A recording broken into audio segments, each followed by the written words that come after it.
Here we go. In the arms of the angel, fly away from here.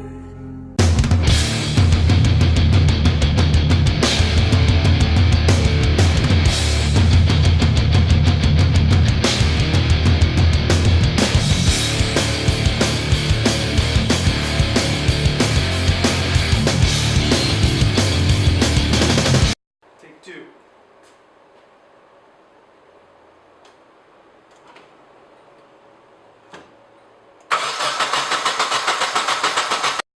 Take three.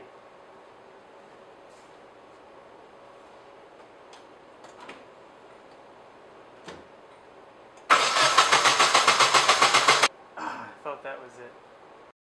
Take four.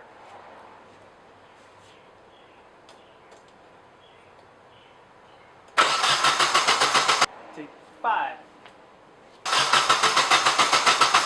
One eternity later. Take 174. What is going on? We've run through all the wiring, all the troubleshooting.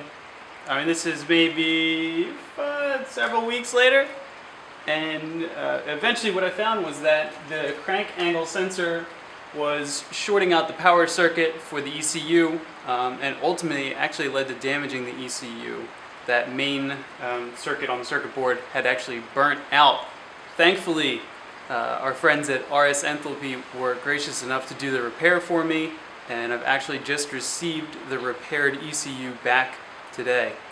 Now, I've got everything hooked back together. I'll probably pay for this later, but I haven't really tested much else. Basically plugged everything back together, plugged the ECU back in, and now this will be the first attempt with the repaired ECU. Cleaned out the crank angle sensor. Hopefully that's not fouling or messing up anymore, but I just want to turn the key. Let's see what happens.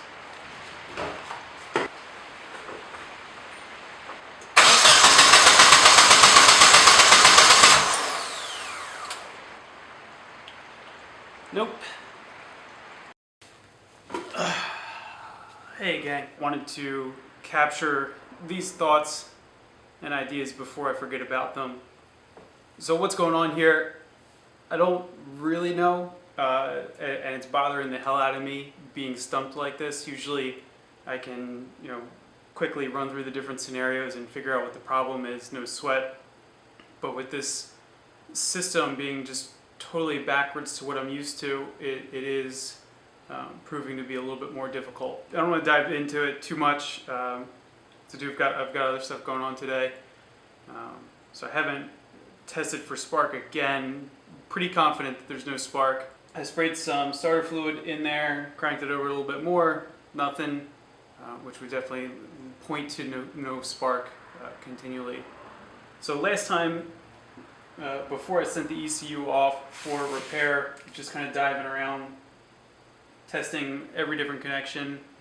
And if you're familiar with the wiring on these S13KAs, essentially there's one very important circuit, and it's the black wire with a white stripe. It provides switched power to the MAF, the crank angle sensor.